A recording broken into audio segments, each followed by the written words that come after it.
कुछ बच्चों की सप्लीज भी आई सिर्फ इस वजह से कि उन्होंने ब्लाइंडली लोगों को फॉलो किया जिन्होंने पेयरिंग स्कीम बताई थी। यानी कि अब यहाँ पे अगर ऐसे बच्चे जिन्होंने अभी तक इतनी तैयारी नहीं की है तो वो ये वाले चैप्टर्स, ठीक है, ये 2 चैप्टर्स और उसके अलावा ये लास्ट के 3 चैप्टर्स अगर कर लेते हैं तो उनका वो पेपर में इजीली पास हो जाएंगे, बल्कि पास नहीं होंगे बल्कि अच्छे नंबरों से पास हो सकते हैं। इससे अगले दिन जब आप अपना पेपर देने जाओगे तो you will be the most prepared person, ठीक है। आप पूरे सेंटर के अंदर सबसे ज्यादा जिसकी प्रिपरेशन है वो वाले स्टूडेंट बन के जाओगे। तो अपने माइंड में रखना है कि 60/60 नंबर जो है मैं लेकर आऊंगा फिजिक्स के अंदर।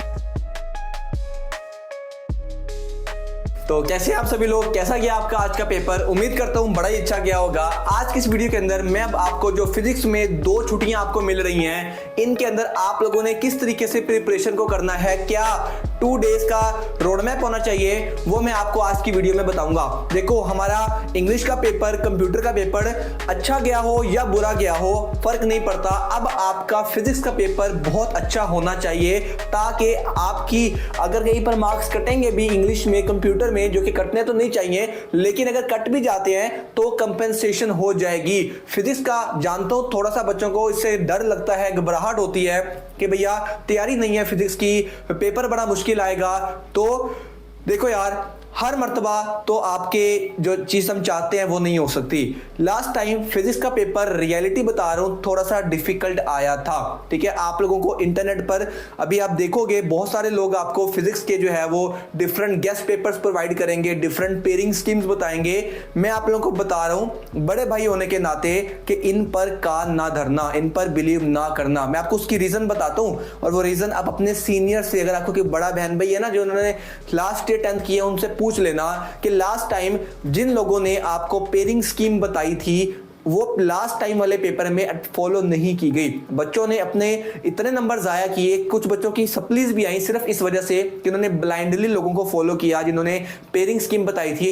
अब वो जो लोग थे वो गलत नहीं थे, क्योंकि उन्होंने जो पेयरिंग स्कीम यूज की थी वो उससे पहले सालों में आती रही थी, वो पेयरिंग स्कीम ठीक थी, लेकिन वो पेपर के अंदर बोर्ड एग्जाम की तरफ से फॉलो नहीं की गई, जिसकी वजह से वो सवाल जो कि किसी और चैप्टर में एक्सपेक्टेड थे वो किसी और सवाल नंबर के अंदर आए हुए थे, जिससे बच्चों के बहुत ज्यादा जो है वो मार्क्स कटे। तो ये गलती आप लोगों ने इस दफा नहीं करनी है। हाँ, आप पेयरिंग स्कीम को देख सकते हो, लेकिन तब भी मैं यही बोलूंगा कि पहले अपनी तैयारी पूरी रखना, देन पेयरिंग स्कीम की तरफ जाना। तो स्टार्ट करते हैं। इन 2 दिन के अंदर आपको किस तरीके से प्रिपरेशन करनी है। तो सबसे पहले हमारे पास आएगा हमारा डे नंबर 0। डे नंबर 0 मतलब कि जिस दिन आप अपना पेपर देकर आए हो, जो भी आपका इससे पिछला था, वो दिन जो आपके पास बचा हुआ है उसको मैं डे नंबर 0 बोल रहा हूं। और इसके अंदर आप लोग क्या करोगे, आप अपने टोटल 3 चीजें कर रहे होगे। पहली चीज आप क्या करोगे, पहली चीज आप करोगे अपने एमसीक्यूज को या ऑब्जेक्टिव को तैयार, प्लस दूसरी चीज आप क्या करोगे, दूसरी चीज आप करोगे पूरी बुक के अंदर जितने भी फॉर्मूलाज हैं उनको याद करोगे। और थर्ड चीज क्या करोगे, आप मटेरियल जमा करोगे जिससे आपको तैयारी करनी है। ठीक है भैया, समझ नहीं आई तो मैं समझाता हूं यार क्या हो गया। सबसे पहले हमारे पास एमसीक्यूज हैं। एमसीक्यूज हम जानते हैं कि आपको बहुत ज्यादा नंबर दिलवाते हैं आपके पेपर के अंदर। तो एमसीक्यूज को कभी भी आपने लास्ट पर नहीं करना कि मैं पेपर पे जाने से कुछ टाइम पहले एमसीक्यूज को तैयार कर लूंगा, नहीं।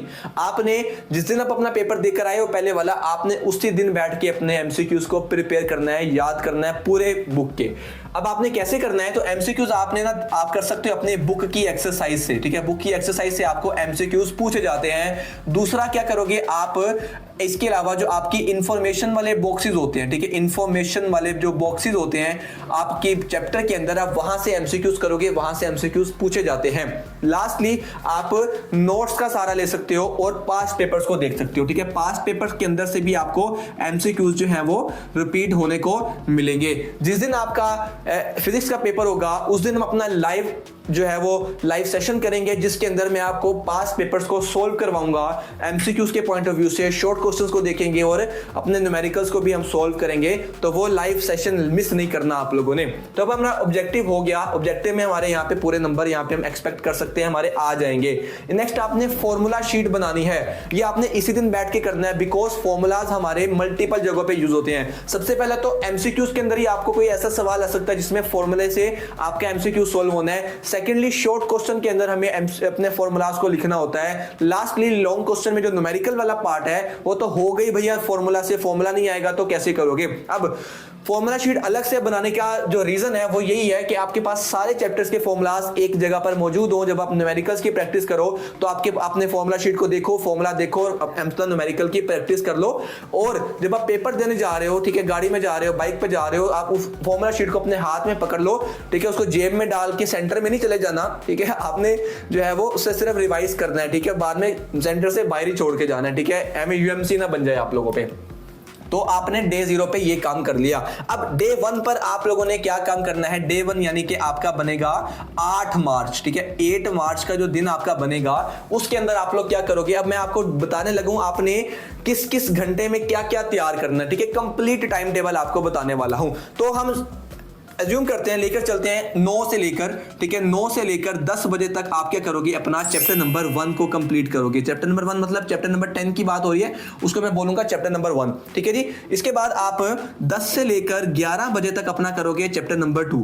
अब ये जो दोनों चैप्टर हैं, चैप्टर नंबर 1, चैप्टर नंबर 2, ये आपका समझ लो गोल्ड माइंस है। इसमें से लॉन्ग क्वेश्चन भी आपको देखने को मिलेगा पेपर में, इसके अंदर से शॉर्ट क्वेश्चन भी देखने को मिलेंगे, और इसमें से MCQs भी देखने को मिलेंगे। तो ये दो चैप्टर्स आपके फिंगर टिप्स पर होने चाहिए विद न्यूमेरिकल्स, और दोनों में न्यूमेरिकल्स भी हैं। इसके बाद हमारे पास 11 से लेकर 12:30 तक, 11 से लेकर 12:30 तक आप अपना करोगे चैप्टर नंबर 3। अब जो आपका 11:30 से मैंने इतना इसको 1.5 घंटा इसलिए दिया है, चैप्टर नंबर 3 जो लाइट वाला चैप्टर है ये थोड़ा सा लेंथी चैप्टर है आपका, इसमें आपको टाइम ज्यादा लगेगा। अब चैप्टर नंबर 3 में ना लॉन्ग क्वेश्चन इतने ज्यादा इंपॉर्टेंट नहीं होते एज कंपेयर टू, क्योंकि हमारे पास बाकी चैप्टर्स भी हैं, बट इसमें शॉर्ट क्वेश्चन आपको बहुत देखने को मिलेंगे। ये शॉर्ट क्वेश्चन रिच चैप्टर होता है आपका।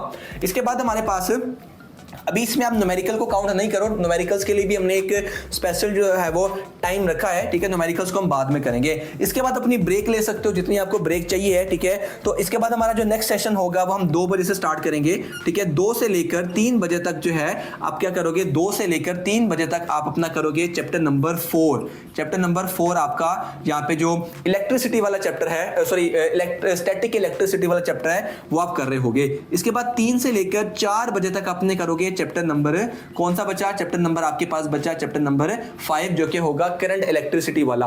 अब आपने ना जरा यहाँ पे एक चीज का ख्याल रखना है, मैं आपको इंपॉर्टेंट चैप्टर्स मार्क करवा रहा हूं जो कि आपने लाजमी करने हैं। तो उसमें ये ठीक है, चैप्टर नंबर 4, चैप्टर नंबर 5, और एक हमारे पास आएगा यहाँ पे चैप्टर नंबर 6, ठीक है, जो कि आप अपना 4 से लेकर 5 बजे वाले टाइम में कर रहे होगे चैप्टर नंबर 6। ये चैप्टर नंबर, ये सारे चैप्टर्स आपके जो हैं वो मोस्ट इंपॉर्टेंट चैप्टर्स हैं आपकी इस बुक के। यानी कि अब यहाँ पे अगर ऐसे बच्चे जिन्होंने अभी तक इतनी तैयारी नहीं की है तो वो ये वाले चैप्टर्स, ठीक है, ये 2 चैप्टर्स और उसके अलावा ये लास्ट के 3 चैप्टर्स अगर कर लेते हैं तो उनका वो पेपर में इजीली पास हो जाएंगे, बल्कि पास नहीं होंगे बल्कि अच्छे नंबरों से पास हो सकते हैं। ये चैप्टर्स इतने ज्यादा इंपॉर्टेंट हैं। इसके बाद 4 से 5 तक हमने ये काम कर लिया। इसके बाद अब हम फिर थोड़ी सी ब्रेक ले सकते हैं, ठीक है, ब्रेक आप अपनी मर्जी से ले लो, 5 से 7 बजे तक की जो है वो ब्रेक ले लो। 7 बजे के बाद हम दोबारा स्टार्ट करेंगे, ठीक है, 7 बजे लेट से हम स्टार्ट करते हैं। 7 से लेकर 8 बजे तक आप अपना क्या करो? आप अपना चैप्टर नंबर, कौन सा बचेगा आपका? चैप्टर नंबर 6, चैप्टर नंबर 7 और चैप्टर नंबर 8, इसको निपटा दो, क्योंकि ये 2 चैप्टर्स बहुत ज्यादा छोटे चैप्टर्स हैं, short question point of view से ज्यादा इंपॉर्टेंट है। लॉन्ग भी इसमें से कभी कभार चैप्टर नंबर 7 में से पूछा जा सकता है, बट वो अगर हम पेयरिंग स्कीम को अगर हम देख भी लेते ना तो वो इनमें कवर हो जाएगा। चलो इसको 7 से लेकर 9 बजे तक कर लो, 2 घंटे में 2 चैप्टर्स इजीली हो जाएंगे। इसके बाद 9 से लेकर 10 बजे तक आप करोगे अपना चैप्टर नंबर, जो आपका लास्ट चैप्टर बचा, जो कि चैप्टर नंबर आपका क्या बनता है? 9। चैप्टर नंबर 9 आपका न्यूक्लियर एंड एटॉमिक फिजिक्स वाला चैप्टर आप यहाँ पे कंप्लीट करोगे। अब अगर हम देखें तो डे 8 में ही हमने सारा कुछ कर लिया, तो भैया डे 9 में क्या करेंगे? तो अभी आपको बताता हूं। डे 8 में हमने देखो एमसीक्यूज हमने डे नंबर 0 में कर लिए। डे नंबर 8 में हमने यहां पर अपने शॉर्ट क्वेश्चंस और लॉन्ग क्वेश्चंस को प्रिपेयर किया है, ठीक है। इसके अंदर भी लॉन्ग क्वेश्चंस हमने इस टाइम पर वो वाले करने हैं जो कि बोर्ड के अंदर ज्यादा पूछे जाते हैं। अब ये पता कैसे चलेगा? ये पता चलेगा हमें हमारे पास पेपर से कि चैप्टर नंबर 1 के अंदर पिछले 5 इयर्स के अंदर कौन कौन से लॉन्ग क्वेश्चंस पूछे गए हैं। आप इस डे में वो वाले सारे लॉन्ग क्वेश्चंस करोगे। इट मींस इस डे के अंदर हमारे जितना ज्यादा हम इंपॉर्टेंट काम कर सके उतना इंपॉर्टेंट कर लेंगे, ताकि डे नंबर 2 के लिए हमारे पास थोड़ा सा टाइम ज्यादा बच जाए और हमारी क्वांटिटी कम हो। याद रखना है अभी तक हमने न्यूमेरिकल्स यहां पे नहीं छेड़े हैं, न्यूमेरिकल्स भी आएंगे। इसके बाद हम डे नंबर जो आपका ये 8 मैंने बेसिकली लिख दिया, ये आपका डे नंबर 1 था जो कि 8 मार्च का था। अब हमारा यहां पे आएगा डे नंबर 2, ठीक है जी। यहां से हम स्टार्ट कर लेते हैं। इसके बाद हमारे पास क्या आएगा? यहाँ पे डे नंबर 2। अब डे नंबर 2 में क्या करना है, ये बड़ा ही इंटरेस्टिंग पॉइंट है। अब डे नंबर 2 के अंदर हमारे पास जो है वो क्या हो रहा होगा, डे नंबर 2 में हम लोग कर रहे होंगे अपने न्यूमेरिकल्स वाला पार्ट। ठीक है, डे नंबर 2 में हम क्या कर रहे होंगे, अपने न्यूमेरिकल्स कर रहे होंगे। अब इसके अंदर जब आप डे नंबर 2 में जाओगे तो अगेन 9 से लेकर अब 11 बजे तक आप लोगों ने क्या करना है, अपने न्यूमेरिकल्स करने हैं। ठीक है, न्यूमेरिकल्स करने हैं, किस किस चैप्टर के न्यूमेरिकल्स करने हैं, आपने chapter number 1 and chapter number 2 के, ठीक है, चैप्टर 1 और चैप्टर नंबर 2 के न्यूमेरिकल्स करने हैं। जैसे मैंने आपको यहाँ पे बता दिया, ये दो चैप्टर्स बहुत इंपॉर्टेंट है, लॉन्ग शॉर्ट एमसीक्यूज न्यूमेरिकल्स सबके लिए। इसके बाद आप 11 बजे से लेकर 1 बजे तक जो है वो 11 से लेकर 1 बजे तक आप दोबारा से क्या करोगे, अपने न्यूमेरिकल्स को करोगे। अब किन चैप्टर्स के न्यूमेरिकल करोगे, आप करोगे चैप्टर 4 और चैप्टर 5 के न्यूमेरिकल्स। भैया चैप्टर नंबर 3 के नहीं करना, क्या आपको वो हम बाद में देखेंगे। मैंने आपको बोला पहले हम इंपॉर्टेंट चीजों की तरफ जाएंगे।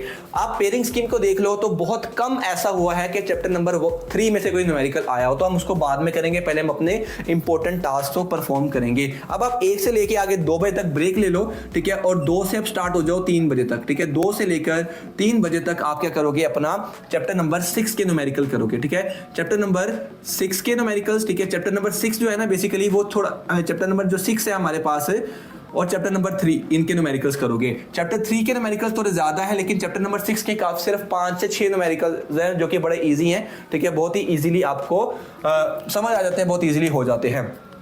इसके बाद आप जो है वो 3 से लेकर 4 बजे तक जो करोगे वो आपका बड़ा इंपॉर्टेंट चीज है, वो है आपके पास फॉर्मूलाज। ठीक है, सॉरी फॉर्मूलाज तो हमने कर लिए थे, आप फॉर्मूलाज को रिवाइज करोगे। ठीक है, वैसे आपने न्यूमेरिकल्स करते हुए फॉर्मूलाज को देखे थे, बट आप उसको और अच्छी तरह प्रिपेयर करोगे, प्लस डायग्राम्स की प्रैक्टिस करोगे। अब डायग्राम बड़ी इंपॉर्टेंट है, आप लोगों ने क्या करना है, आप लोगों ने पूरा पेज लेना है, एक उस पेज पे चैप्टर नंबर 1 से स्टार्ट हो जाना है, डायग्राम्स की प्रैक्टिस करना शुरू करनी है। देखो यार, लॉन्ग क्वेश्चन के अंदर डायग्राम बहुत इंपॉर्टेंट है, और शॉर्ट क्वेश्चंस के अंदर भी जिनके अंदर आपके डायग्राम एक्सपेक्टेड है वहां पर आपको बनाओगे, आपको नंबर ज्यादा मिलेंगे बाकी बच्चों के निस्बत। तो डायग्राम्स एक वाहिद तरीका ऐसा होता है जिससे एग्जामिनर को पता चलता है बच्चे को कॉन्सेप्ट है, टॉपिक का उसने रट्टा नहीं लगाया हुआ। डायग्राम्स जो भी हम बनाएंगे पेन से बनाएंगे और लेबल करेंगे, लेबल करना बड़ा जरूरी है डायग्राम्स को।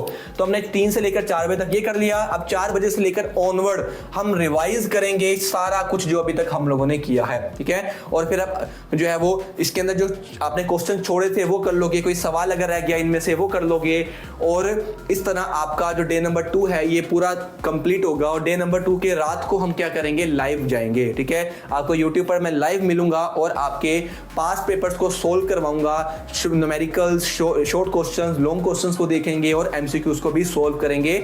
और इससे अगले दिन जब आप अपना पेपर देने जाओगे तो you will be the most prepared person. ठीक है, आप पूरे सेंटर के अंदर सबसे ज्यादा जिसकी प्रिपरेशन है वो वाले स्टूडेंट बन के जाओगे, और आप फिजिक्स के अंदर 60 आउट ऑफ 60 मार्क्स लेकर आओगे। ठीक है, 60 आउट ऑफ 60 का गोल आपने जो है वो जिस जगह जब बैठना है ना प्रिपरेशन करने, तो अपने माइंड में रखना है कि 60/60 नंबर जो है मैं लेकर आऊंगा फिजिक्स के अंदर। और देखो यार, आपके सर के जो है वो 60 आउट ऑफ 60 मार्क्स आए हुए हैं, तो आप लोगों के भी तो लाजमी आने चाहिए ना। ठीक है, मैं चाहता हूँ आप में से हर बच्चे के 60 आउट ऑफ 60 मार्क्स आए। तो ये बच्चों प्रिपरेशन का पूरा क्राइटेरिया होने वाला है आपका दोनों दिन जो आपको गैप मिल रहा है उसके अंदर फिजिक्स को लेकर। अगर आपको वीडियो पसंद आई है, इसको अपने दोस्तों के साथ लाजमी से शेयर करना है, और काइंडली स्कीम्स के ऊपर और इन चीज़ों पर ज़्यादा कान नहीं धरने हैं। ठीक है, इस बार भी अगर पेयरिंग स्कीम चेंज हो गई तो फिर आप बाद में रोते बैठोगे। मेरा काम था आपको बताना, बाकी आपका फॉलो करना आपकी अपनी मर्जी है। मिलते हैं नेक्स्ट वीडियो के अंदर, तब तक के लिए टेक केयर, सी या, अल्लाह हाफिज।